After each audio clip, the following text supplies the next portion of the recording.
Hi, this is Libby, and today we're going to take a look at Acts chapter 7, the Melchizedek Covenant Message from Abraham to Yahusha.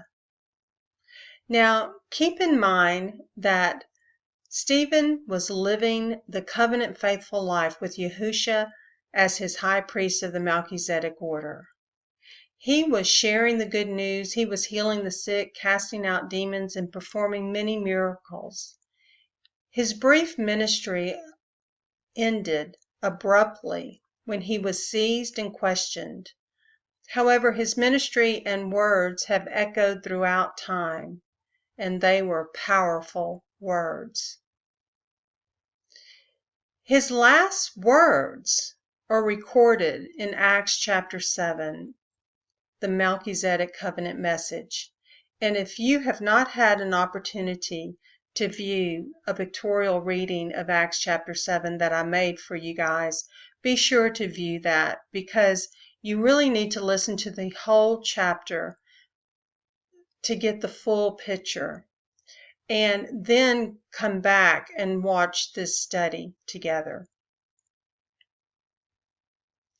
When you watch that reading, place yourself in the various time periods and see how Yahweh gathered his people in the past, which will reveal how he will gather his people in the future.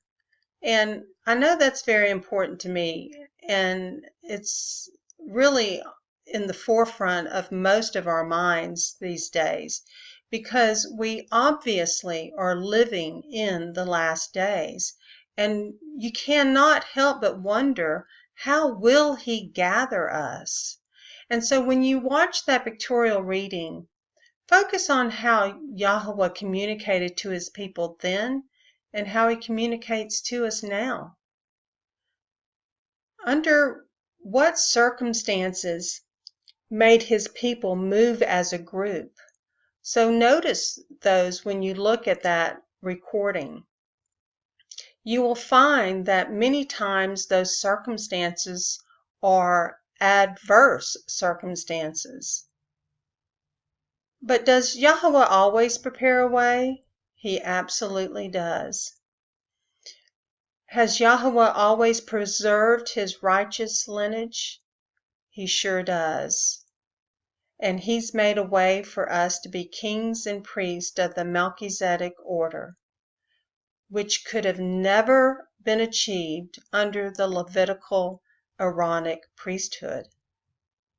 So Acts chapter 7 holds many answers to our questions we have in these last days, if we will simply ponder how history will repeat itself. His answers to our questions are in his word in plain sight. So again, Stephen is seized and brought before the high priest. And it reads, "Then said the high priest, Are these things so?" If you recall in Acts chapter 6, 14 and 15, Stephen was falsely accused. It reads, "For we have heard him say that this Yahusha of Nazareth shall overthrow this place and change the institutes which Moses delivered unto us." And all who sat in the council, looking steadily at him, saw his face was like the face of a heavenly messenger. So that is when the high priest asked Stephen, "Are these things so?" Now, questions we need to ponder are these. So is it true that perfection could not be achieved under the Aaronic Levitical priesthood? Yes. So is that the reason another priest was needed to arise according to the order of Melchizedek and not from the order of Aaron? Yes. So if the priesthood is changed, does this also necessitate a change of the law? Absolutely. Does this Yahusha belong to another tribe from which no one had attended at the slaughter place? Yes, we know Yahusha belonged to the tribe of Judah. So what tribe did this Yahusha arise from, which Moses never spoke of concerning priesthood? And I already shared that. It was Judah. By what authority is Yahusha high priest? He was high priest by an oath from Yahweh himself.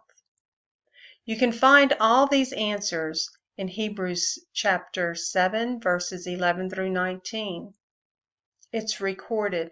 Truly, then, if perfection were through the Levitical priesthood, for under it the people were given the Torah, why was there still need for another priest to arise according to the order of Melchizedek and not be called according to the order of Aaron? For the priesthood being changed of necessity, there takes place a change of law also.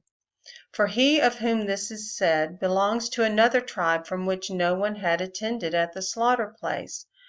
For it is perfectly clear that our Master arose from Judah, a tribe about which Moses never spoke of concerning priesthood, and this is clearer still if another priest arises in the likeness of Melchizedek, who has become, not according to the Torah of fleshly command, but according to the power of an endless life.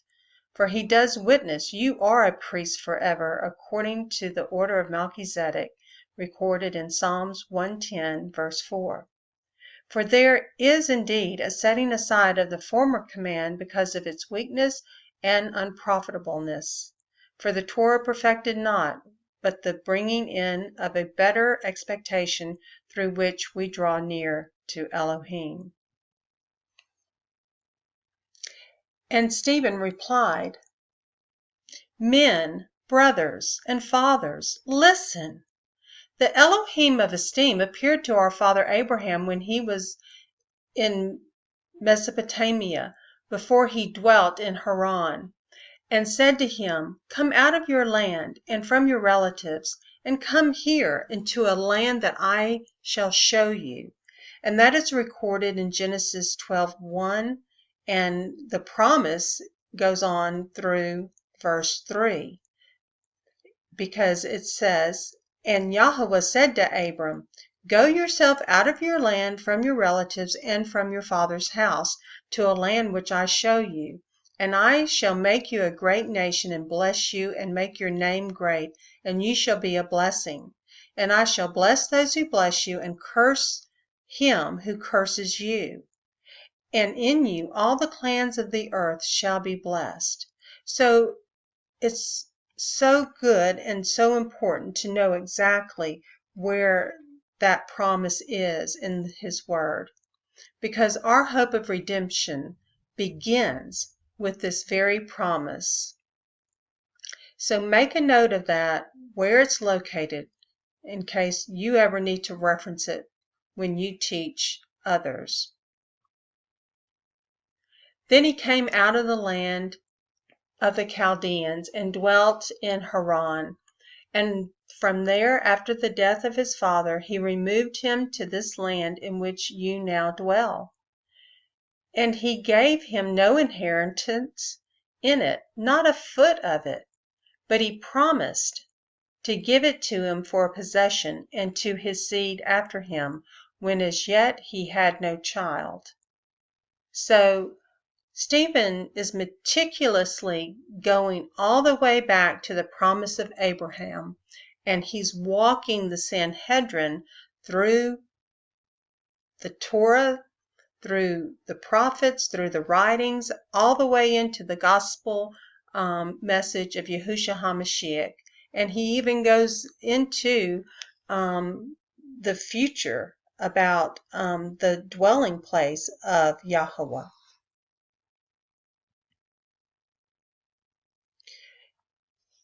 So in Genesis 13:15, as Acts 7 verse 5 references to, we see some of the verses that are footnoted.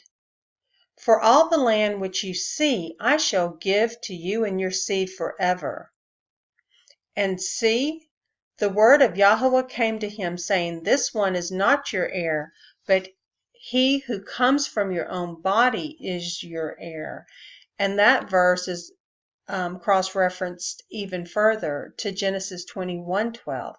But Elohim said to Abraham, "Let it not be evil in your eyes because of the boy and because of your female servant. Whatever Sarah has said to you, listen to her voice, for in Isaac your seed is called." So that was the discussion between Ishmael and Isaac. And this verse verifies that it's Isaac that your seed is called. In Genesis 48:4, it goes to read, "And said to me, See, I am making you fruitful, and shall increase you, and make of you an assembly of peoples, and give this land to your seed after you as an everlasting possession." Just for a little additional background, this isn't brought into Acts chapter 7, but just as a refresher for those that may not be that familiar, Genesis 14 reviews the battle of the kings, and that is where Abraham is blessed by Melchizedek. If you recall, 4 kings led by Chedorlaomer defeat the 5 kings, including the king of Sodom and the king of Gomorrah, taking all their possessions, including Lot.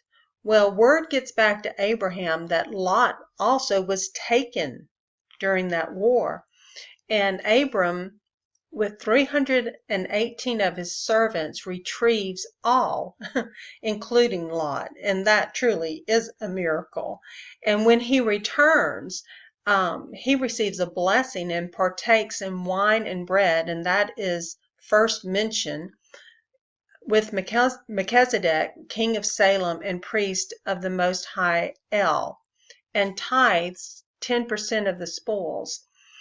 And keep in mind, Aaron was yet in his loins. So in essence, the Aaronic Levitical priesthood is also paying tithes to Melchizedek. Because don't forget, the preachers of righteousness and the Melchizedek order predate the Levitical Aaronic priesthood.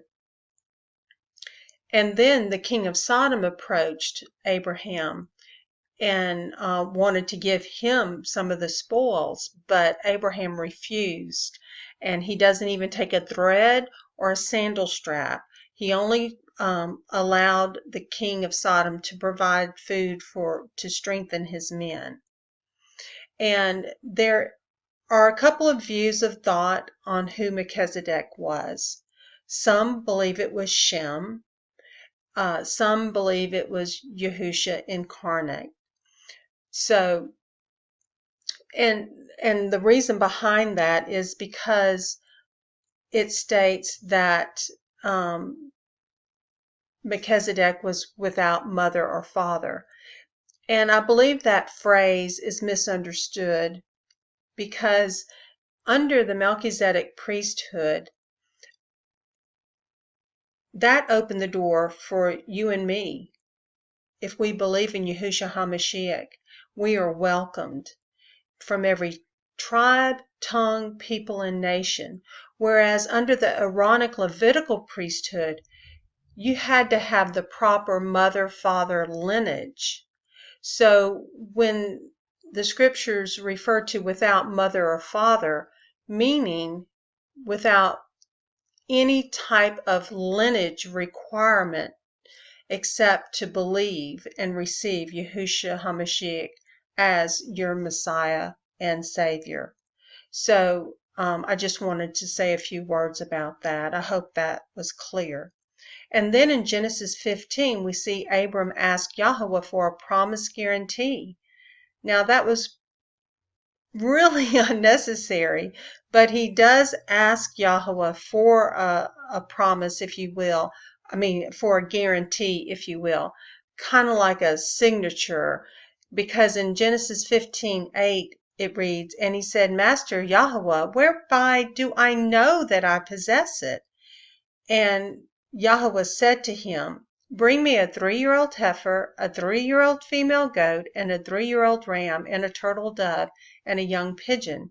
And he took all these to him, and cut them in the middle, and placed each half opposite the other, but he did not cut the birds. And they didn't cut the birds because the bones would have been broken.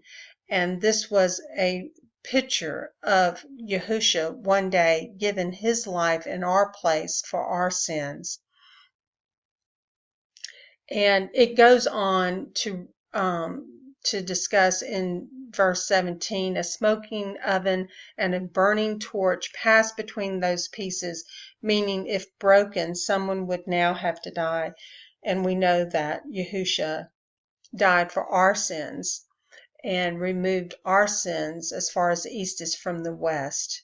He who was innocent took our sins in our place. So that smoking oven and burning torch was Yahusha, Yahweh, coming through those pieces, and that was his guarantee to Abraham. Because Yahweh has sworn and does not relent that Yahusha is the person being referred to. You are a priest forever, according to the order of Melchizedek. So in verse 6, and Elohim spoke in this way, that his seed would be sojourning in a foreign land, and that they would be enslaved and mistreated 400 years. And the nation to whom they shall be enslaved I shall judge, said Elohim, and after that they shall come out and serve me in this place. And he gave him the covenant of circumcision. And so he brought forth Isaac and circumcised him on the 8th day. And Isaac brought forth Jacob, and Jacob brought forth the 12 ancestors. So it did come to be, and Yahweh had told Abraham back in Genesis that the nation would be enslaved. His people would be enslaved mistreated for 400 years. That time period varies somewhat among different biblical scholars. And it did come to pass. Abraham had Isaac, Isaac had Jacob, and Jacob had the 12 sons, patriarchs, and Joseph was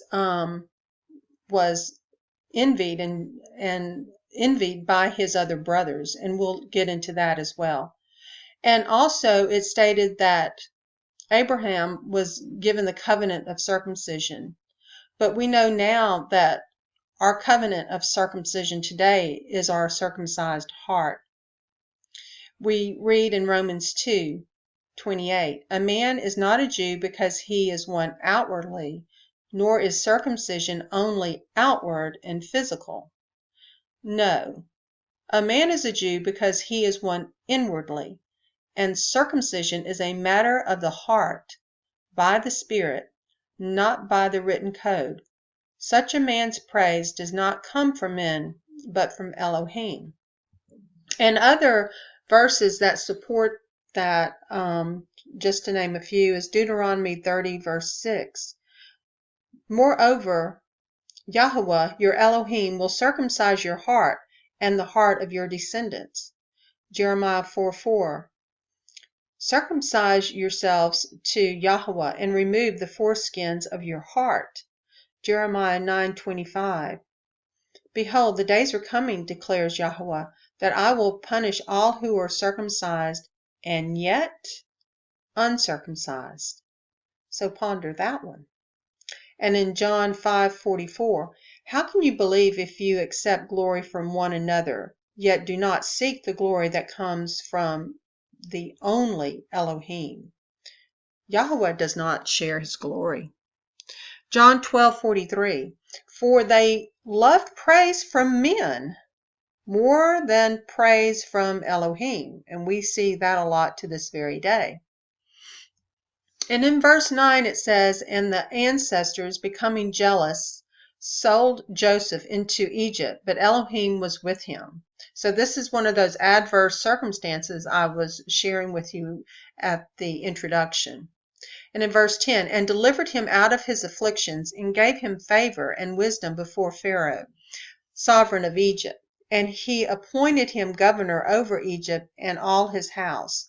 Then a scarcity of food and great distress came over all the land of Egypt and Canaan. Again, adverse circumstances. And our fathers found no food. Now, many on this earth have suffered during hard times like that with no food. And many of us have been blessed that we have not had to go through that suffering. So his brothers were envious and jealous of Joseph, and they sold him to Egypt. And we know that at one point Joseph is put in prison, and he witnesses to the cupbearer and the baker. And eventually he is made governor over Egypt and all his house. Now, the word envy and jealous means to have warmth of feeling for or against. So in this setting, his brothers had envy and jealousy against Joseph.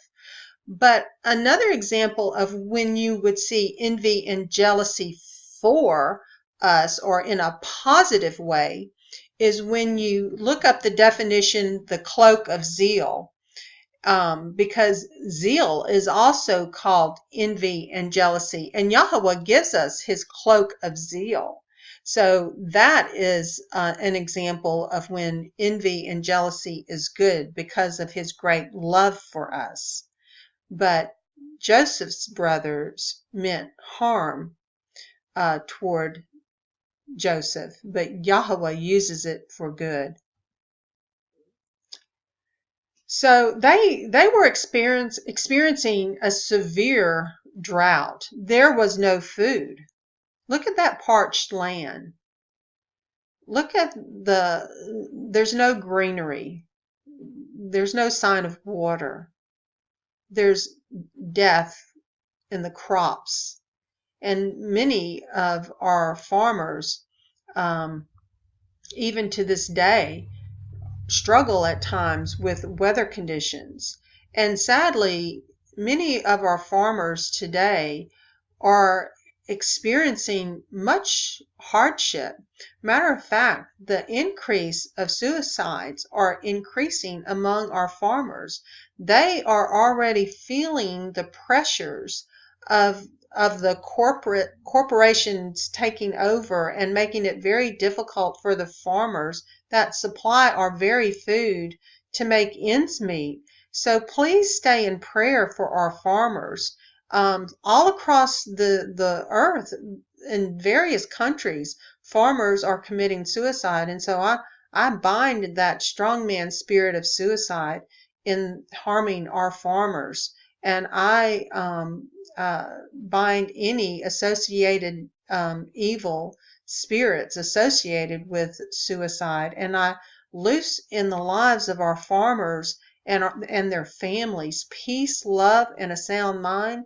And I loose provision into their lives. So be sure to remember our farmers every day, because if they are feeling this hardship first, we may feel the hardship next. And so in verse 12 it says, but Jacob heard that there was grain in Egypt, and he sent our fathers the first time. And at the second time Joseph was made known to his brothers, and Joseph's race became known to Pharaoh. And Joseph sent and called his father Jacob and all his relatives to him, 75 people. And Jacob went down to Egypt and died, he and our fathers.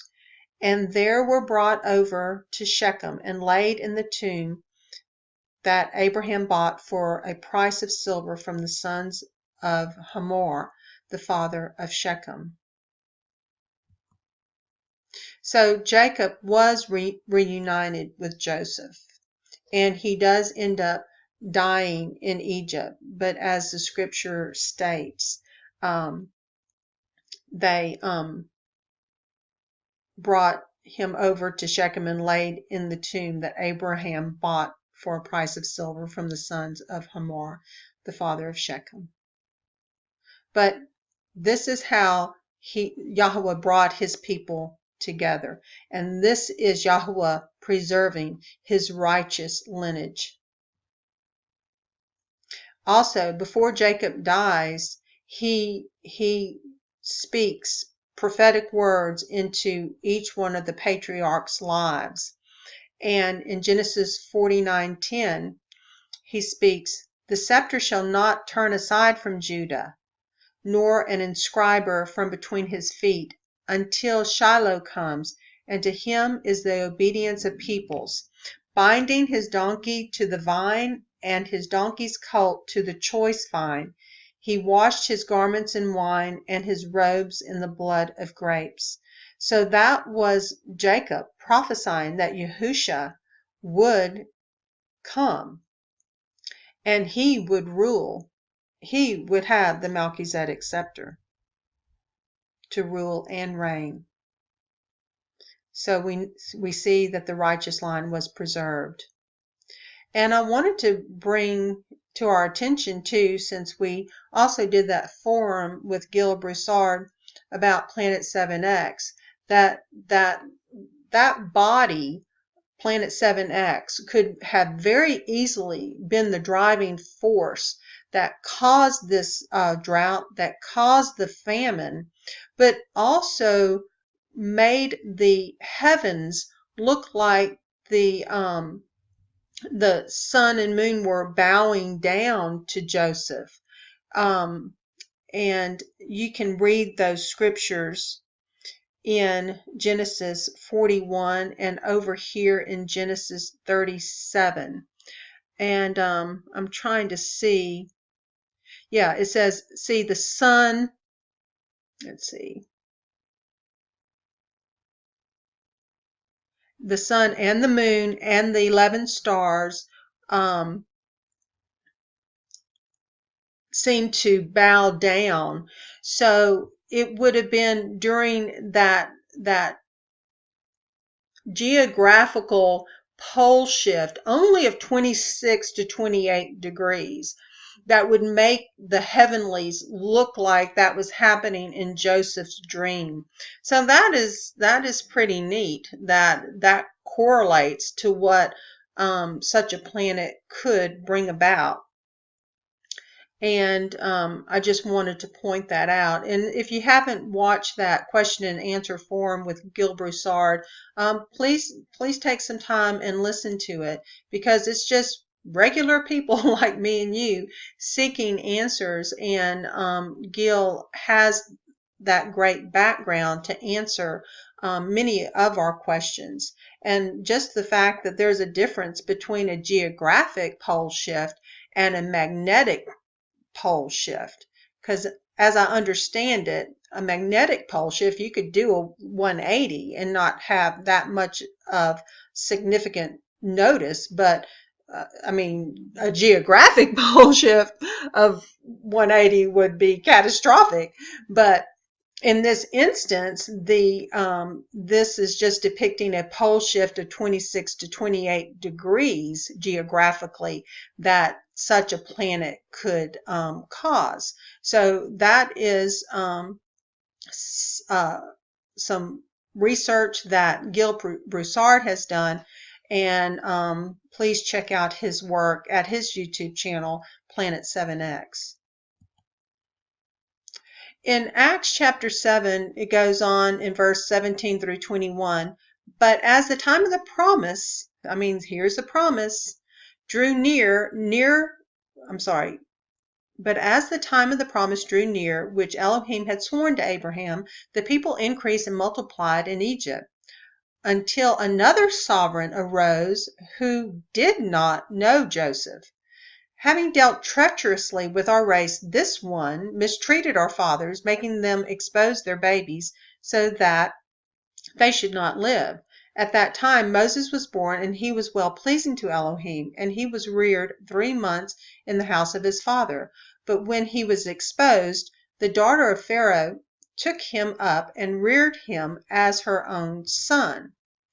And we read about that story in Exodus 2, verses 2 through 10. And the woman conceived and bore a son, and she saw that he was a lovely child, and she hid him 3 months. And when she could hide him no longer, she took an ark of wicker for him, and coated it with tar and pitch, and put the child in it, and laid it in the reeds by the edge of the river. And his sister stood at a distance to know what would be done to him. And the daughter of Pharaoh came down to wash herself at the river, and her young women were walking by the river side. And when she saw the ark among the reeds, she sent her female servant to get it, and opened it and saw the child, and see, the baby wept. So she had compassion on him and said, "This is one of the children of the Hebrews." And his sister said to Pharaoh's daughter, "Shall I go and call a nurse for you from the Hebrew women to nurse a child for you?" And Pharaoh's daughter said to her, "Go." And the young woman, which was probably Miriam, went and called the child's mother. And Pharaoh's daughter said to her, "Take this child away and nurse him for me. Then I shall pay you your wages." So the woman took the child and nursed him. And the child grew, and she brought him to Pharaoh's daughter, and he became her son. And she called his name Moses, saying, "Because I have drawn him out of the water." Now keep in mind, again, Yahweh is preserving his righteous seed. And make note that in Acts verse 21 of chapter 7, the word "took him up" means to adopt. So Pharaoh's daughter actually adopted Moses as her very own son. But when he was exposed, like I shared, the daughter of Pharaoh took him up and reared him as her own son. And Moses was instructed in all the wisdom of the Egyptians, and was mighty in words and works. And when he was 40 years old, it came into his heart to visit his brothers, the children of Israel. And seeing one of them being wronged, he defended and revenged him who was oppressed, smiting the Egyptian. And he thought that his brothers would have understood that Elohim would give deliverance to them by his hand, but they did not understand. And the next day he appeared to 2 of them as they were fighting, and urged them to peace, saying, "Men, you are brothers. Why do you wrong one another?" But he who was wronging his neighbor pushed him away, saying, "Who made you a ruler and a judge over us? Do you wish to kill me as you killed the Egyptian yesterday?" So with those words, Moses knew that he had problems, because he knew that he was seen killing the Egyptian. Whether that was accidental or intentional, we may not know. But with that witness having said that verbally, that forces Moses to flee.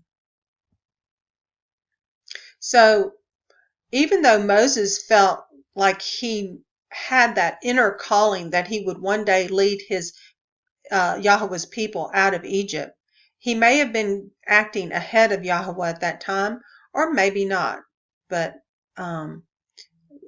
we may not know. And at the same, Moses fled and became a sojourner in the land of Midian, where he fathered 2 sons. And after 40 years were completed, a messenger of Yahweh appeared to him in a flame of fire in a bush in the wilderness of Mount Sinai.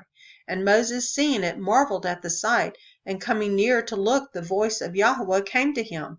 So even though we're breaking this chapter down verse by verse, keep in mind, this is Stephen. He's standing before the Sanhedrin. He is taking them all the way back to Genesis, all the way back to Abraham. He is reviewing the Torah. He is reviewing the prophets and the writings. He is reviewing what has taken place in the Gospels. So this is an awesome chapter. And so Yahweh appears to Moses at the burning bush after 40 years. And I wanted to share with all of you also, just as an interesting reference, with Abraham's sons. He did have a son named Midian, which was through Keturah, which was the daughter of Joktan, excuse the pronunciation. So Midian was probably named after this Midian.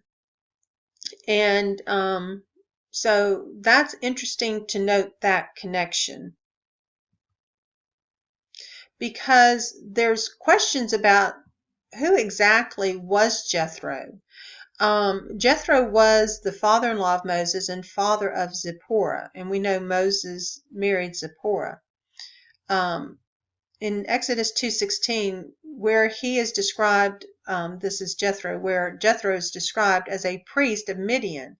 He is also referred to as Reuel, which could indicate the equivalent of a last name. The name Reuel means friend of God. So the fact that the Bible calls him first by this name may mean that he was a priest of the Most High Elohim, rather than a pagan deity, as some have suggested. So I wanted to share that with you all.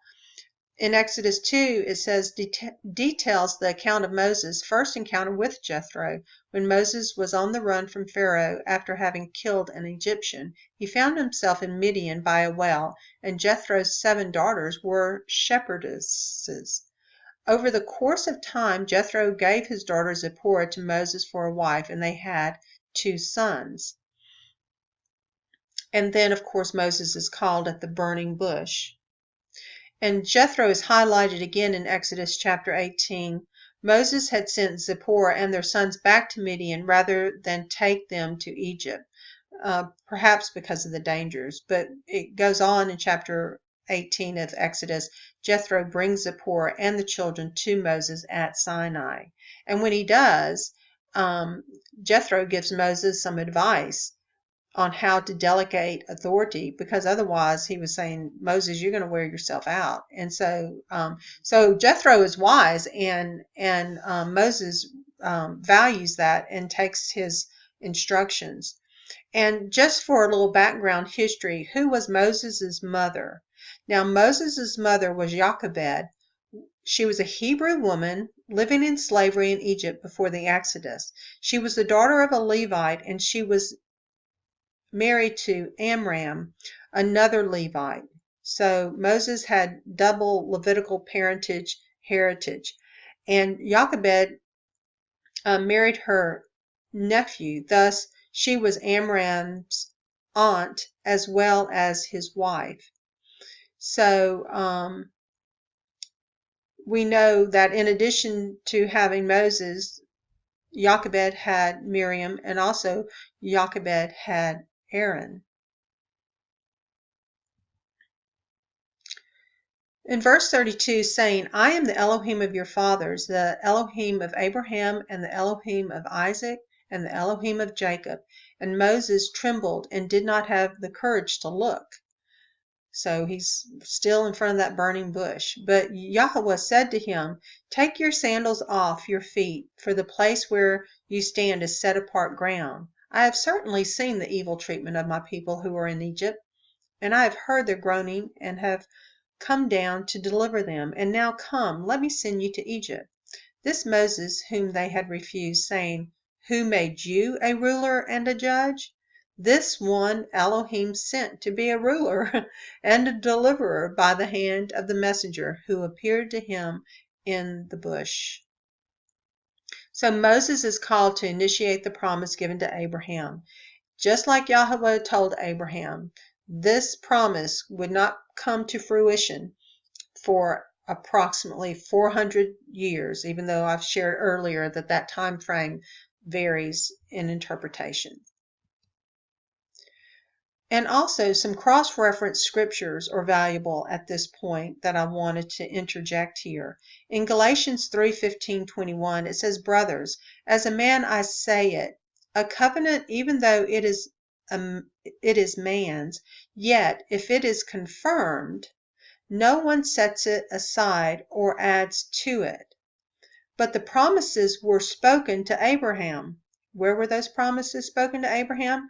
Genesis 12, verse 1 through 3. And to his seed. He does not say into seeds, plural, as of many, but as of one, and to your seed, who is Messiah. Now this I say, Torah that came 430 years later does not annul a covenant previously confirmed by Elohim in Messiah, so as to do away with the promise. For if the inheritance is by Torah, it is no longer by promise, but Elohim gave it to Abraham through a promise. Why then the Torah? It was added because of transgressions, until the seed should come to whom the promise was made. So keeping this in context, why then the Torah? It's referring at that point in history, because the time period of history that a person lives in equates to what Torah they are under at the time. And this Torah was referring to the book of the law that was added, because we just read that a covenant, a blood ratified covenant, cannot be set aside or added to it. So these are two different entities. So this is the book of the law that was added because of transgression. And we know that transgression was the sin of the golden calf. And in verse 20, the mediator, however, is not of one, but Elohim is one. Is the Torah then against the promises of Elohim? Let it not be. For if a Torah had been given that was able to make alive, truly righteousness would have been by Torah, the book of the law. And in Galatians 4:23, but he who was of the female servant, meaning Ishmael, was born according to the flesh, and he of the free woman through promise, which was Isaac. And it goes on to say, this is allegorical, for these are the two covenants, one indeed from Mount Sinai, which brings forth slavery, which is Hagar. Verse 36, this one led them out after he had done wonders and signs in the land of Egypt, and in the Red Sea, and in the wilderness 40 years. Again, Stephen's before the Sanhedrin, reviewing Yahweh's word. This is the Moses who said to the children of Israel, Yahweh your Elohim shall raise up for you a prophet like me from your brothers. Him you shall hear. This is he who was in the assembly in the wilderness with the messenger who spoke to him on Mount Sinai, and with our fathers who received the living words given to us. And so we know Moses was able to lead the people out of slavery in Egypt, and he was given the rod, the staff, his staff, which in essence is the Melchizedek scepter, and through the power of Yahweh, all of these things were accomplished. And many of those were, the power came through that Melchizedek scepter. Not all of them, not all of the 10, but the majority were accomplished by Moses doing something with his Melchizedek scepter, which is also referred to as Aaron's rod. And we see that Moses does bring them to Mount Sinai. He does return them to the very place where Abraham had received the initial promise. And we see the blood ratified covenant, which is referred to as the book of the covenant or the marriage ketubah in Exodus 19:5 through Exodus 24:11. We see the proposal in verses 5 and 6. And now if you diligently obey my voice and shall guard my covenant, then you shall be my treasured possession above all the peoples, for all the earth is mine, and you shall be to me a reign of priests and a set apart nation. Those are the words which you are to speak to the children of Israel. And Moses came and called for the elders of the people, and set before them all these words which Yahweh commanded him. And so the proposal was given, and now that acceptance in verse 8. And all the people answered together and said, all that Yahweh has spoken, we shall do. So Moses brought back the words of the people to Yahweh. And then if we fast forward to Exodus 24:3, and keep in mind, between these chapters, you're getting the Ten Commandments, you're getting social laws and other laws to follow, and that are stipulated in the covenant. And in Exodus 24:3, and Moses came and related to the people all the words of Yahweh and all the right rulings. And all the people answered with one voice and said, all the words which Yahweh has spoken, we shall do. And Moses wrote down all the words of Yahweh, probably on parchment scroll at that point, and rose up early in the morning and built a slaughter place at the foot of the mountain and 12 standing columns for the 12 tribes of Israel. And he sent young men of the children of Israel, and they offered ascending offerings and slaughtered offerings of peace offerings to Yahweh of bulls. And Moses took half the blood and put it in basins, and half the blood he sprinkled on the slaughter place. And he took the book of the covenant, which is clearly stated there, and read in the hearing of the people. And they said, all that Yahweh has spoken, we shall do and obey. So all the words were read to the people this time. And again, they accept. And after they accepted, it was blood ratified. And in verse 11 of chapter 24, we read about the covenant confirming meal. Yet he did not stretch out his hand against the chiefs of the children of Israel. And they saw Elohim, and they ate and drank.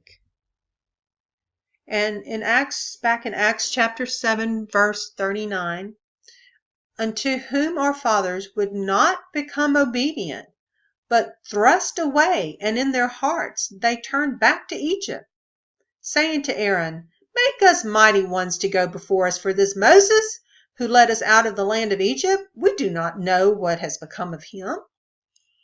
And they made a calf in those days, and brought an offering to the idol, and were rejoicing in the works of their own hands. Again, remember, Stephen is in front of the Sanhedrin. He's going through all of this history. So Elohim turned and gave them up to worship the host of the heaven, as it has been written in the book of the prophets. Did you bring slaughtered beasts and offerings unto me during 40 years in the wilderness, O house of Israel? So they commit the sin of the golden calf, and they start worshiping the host of heaven. And this is noted in Deuteronomy 4:19. And lest you lift up your eyes to the heavens, and shall see the sun, and the moon, and the stars, all the host of the heavens, and you be drawn away into bowing down to them and serving them, which Yahweh your Elohim has allotted to all the peoples under all the heavens. So the host of heaven has two basic meanings depending on the context: heavenly bodies such as stars as created things and or as objects of idolatry, and also heavenly beings such as angels or spirit beings. And this is first mentioned in Deuteronomy 4:19. Stephen goes on, and you took up the tent of Molech and the star of your mighty one Kayun, or the star of Remphan, it's referred to as many times, images which you made to bow before them. Therefore I shall remove you beyond Babylon. The tent of witness was with our fathers in the wilderness, as he appointed, instructing Moses to make it according to the pattern that he had seen, which our fathers, having received it in turn, also brought with Joshua into the land possessed by the nations, whom Elohim drove out before the face of our fathers until the days of David, who found favor before Elohim and asked to find a dwelling for the Elohim of Jacob. but Solomon built him a house. So they were taking up in this instance as giving their praise to these idols. And in Amos 5, verses 25 through 27, you brought me slaughterings and meal offerings in the wilderness for 40 years, O house of Israel, but you took up Sekuth, your sovereign, and Kayun, your idols, your astral mighty ones, which you made for yourselves. Therefore I shall send you into exile beyond Damascus, said Yahweh Elohim of hosts, his name. So the Kayun is defined as some heathen deity, perhaps corresponding to Priapus or Baal Peor or Kayun. Now, what's interesting about the star of Kayun, or the Remphan, star of Remphan, is that that star is defined as a single star, natural or artificial. It goes on from that definition to link it to G792, a star strewn over the sky, literally or figuratively. So if it's literally, it's like just strewn over the sky, more like a comet, or even possibly something such as Planet 7X.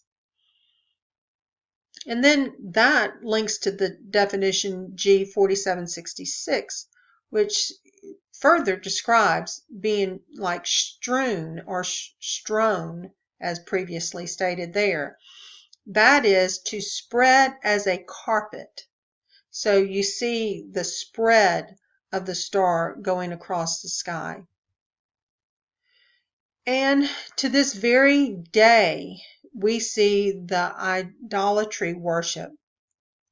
We see it in different symbolisms, and the enemy communicates in symbols.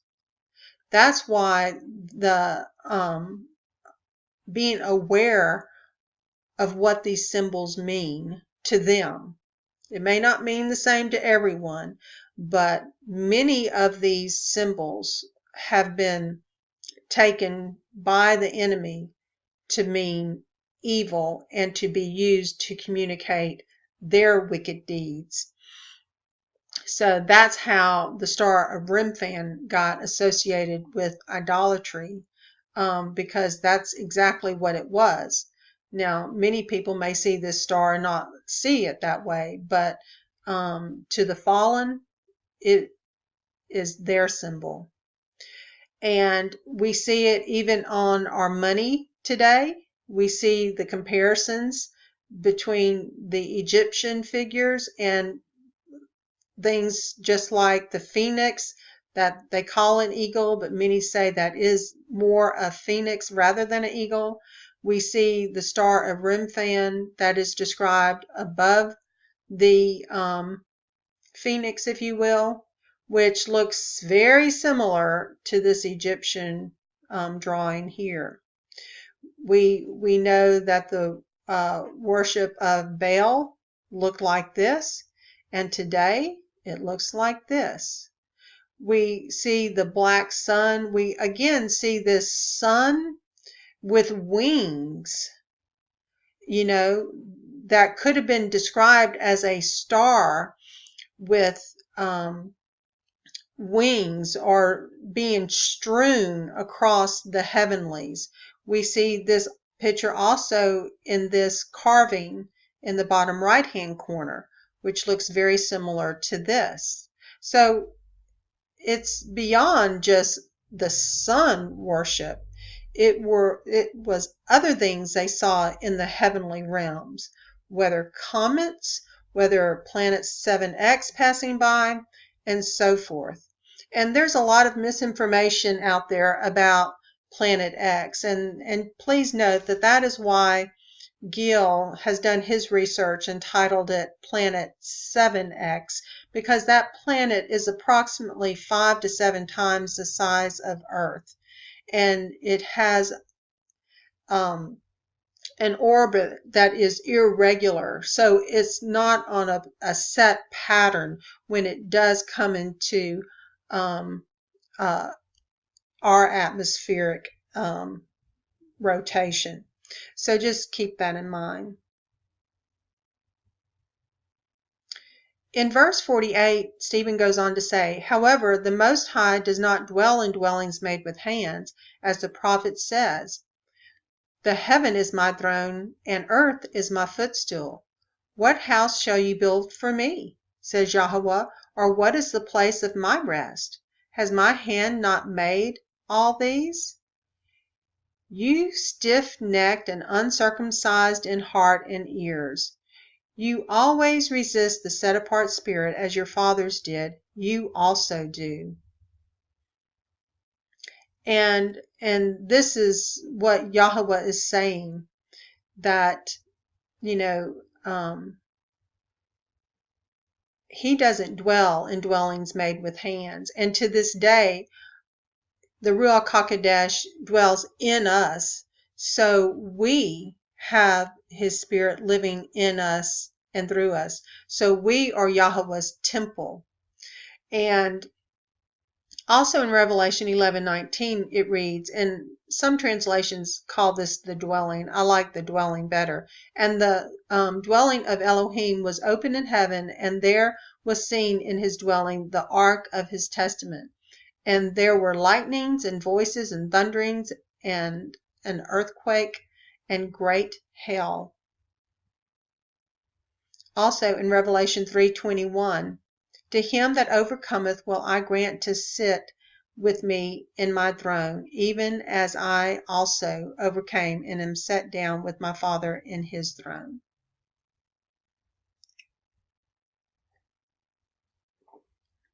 This is also, I wanted to share a pictorial drawing of what the New Jerusalem may look like when the New Jerusalem comes down from heaven. The protection of such a place is described in Revelation 21, what it was surrounded by. And in Gill's research, he found that the diamond, the strength of the diamond is the strongest thing possible, and it best fits the description that would protect the New Jerusalem coming into our atmosphere. So I thought that was interesting, that through his research, all the mathematical calculations, the diameter, correlating to the Fibonacci circle, all of those things fall into place mathematically. It's just not by just opinion. It's researched and calculated. And in Revelation 21, you can read about the description and enjoy seeing how he gleaned the information from Yahweh's word. So keep in mind, his word has biblical astronomy throughout the chapters from Genesis to Revelation. It's not to be confused with biblical astrology. And you know, we're not trying to be prophets on a wall. We're simply watchmen on a wall. And Gil has graciously shared all of his studies, all of his charts at no charge, because he's just trying to educate Yahweh's people on these possibilities based on his gifts and mathematical calculations. So in the past, they had the tabernacle, as those scriptures had stated, and it read that Solomon did build the first temple, and eventually Herod's temple that was started by Nehemiah was modified, and that became the second temple. We know after the exile of Judah to Babylon and this temple being destroyed, Yahweh reached out to the 10 northern tribes through Ezekiel that had been exiled to Babylon. He sent Ezekiel to minister to the northern tribe that had previously, over 100 years prior, been exiled to Assyria, to try to get the 10 tribes, northern tribes, to return. And if they returned, he would build this temple, which is referred to as Ezekiel's temple. But they refused. So that offer was taken off the table. And this chapter, this book of Ezekiel can be very misleading. It is comprised of 13 scrolls, but those scrolls were compiled in his word in the incorrect order. And so one needs to place it in the accurate order before reading it. And I did a video on that in the past. But sadly, this is being used by Zionists and the Ashkenazi Jews to promote their reason for building a third temple made by man. This temple was no longer on the table to be built by man, because as we previously read, we are the temple. So stay educated and do not be deceived on that point. So all the way back from the sin of the golden calf, because of that, the book of the law, the imposed book of the law, was given. It was not blood ratified, and it was up to the Aaronic Levitical priesthood to implement that. And so the people would have a kingdom with a priest and not a kingdom of priest, plural. In verse 52, which of the prophets did your fathers not persecute? Stephen is asking. And they killed those who before announced the coming of the righteous one, of whom you now have become the betrayers and murderers, who received the Torah as it was ordained by messengers, but did not watch over it. So throughout history, the prophets were persecuted, even the righteous one. And when Yahushua was on this earth, he spoke in Matthew 23, verse 31 through 37, where it's recorded, wherefore you be witnesses unto yourselves that you are the children of them which kill the prophets. Fill you up then the measure of your fathers. You serpents, you generation of vipers, how can you escape the damnation of hell?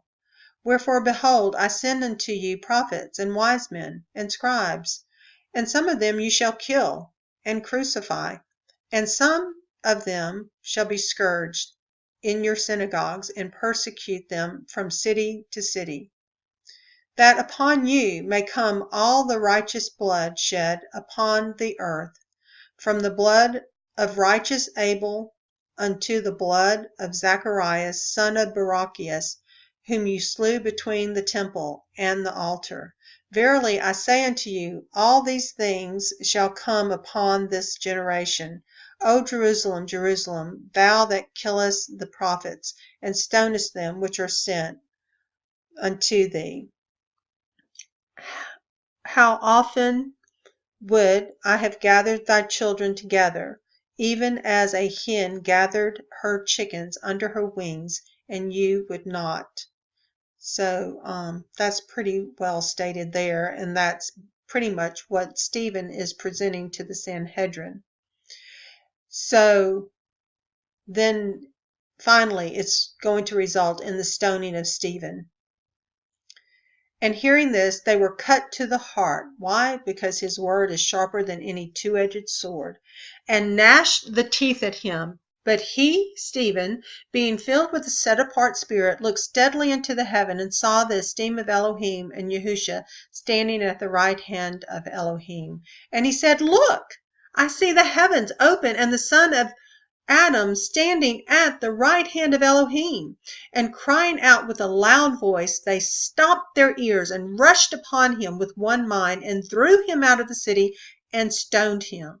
And the witnesses laid down their garments at the feet of a young man named Paul. And they were stoning Stephen as he was calling and saying, Master Yahusha, receive my spirit. And kneeling down, he cried out with a loud voice, Master, do not hold this sin against them. And having said this, he fell asleep.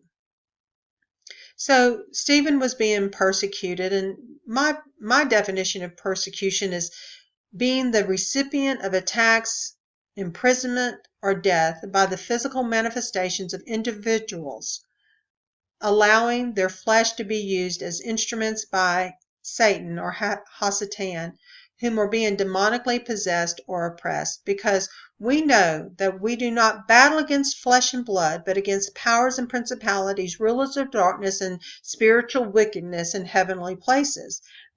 Our battle is mainly spiritual. However, as we see with Stephen, it has spilled over into a physical battle.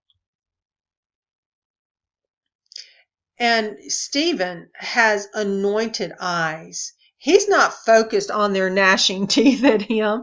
Stephen didn't even flinch. Praise Yahweh. He was so full of the Ruach HaKodesh that he kept his eyes steadfastly into heaven and saw the glory of Elohim and Yahusha standing on the right hand of Elohim. Then he spoke what he saw. That drove him even further bonkers. That means our Melchizedek Cohen Hagendal was ruling and reigning as our high priest and king from the right hand of Yahweh. Stephen saw Yahusha in all his power and authority. Stephen's eyes were anointed to see into the spiritual realm. If that doesn't make us happy and praise Yahweh, I don't know what will. And then looking back into our physical realm during Stephen's time period, now the Sanhedrin are really manifesting. They cry out with a loud voice, defined as a bestial tone, a growl. They were growling at him. They grabbed their ears and head and ran or charged him in one accord, like a lion pouncing on prey. I mean, they were really being driven by the evil one. They cast him out of the city and stoned him, trying to stop their own torment of truth piercing their very being. And then in 59 and 60, Stephen kept his focus, called unto Yahusha to receive his spirit, and prayed that Yahweh would not lay this sin to their charges. And after he spoke those words, he fell asleep. So Stephen leaves us with a beautiful example. He also leaves us with a chapter recording the complete Melchizedek Covenant Message for us to study and value. So I hope you will never look at Acts chapter 7 the same way again. And I thank you so much again for joining us together as we study and break bread, break his word together. And that is how we learn and grow. Please forgive me if I at times may say a word incorrectly, or maybe at times I may even say one thing and mean another. Please give me a little grace with that. And if ever I do say something in error, please make a note under comments, and I will be glad to agree and correct as best I can. Sometimes it's hard to edit some of these videos. So I just praise you for coming, and I praise Yahweh for your presence and our fellowship as we learn and grow together. I pray that Yahweh watches over you. May his face shine upon you and protect you until the next time we meet again. Shalom, my brothers and sisters, and thanks again. Bye-bye.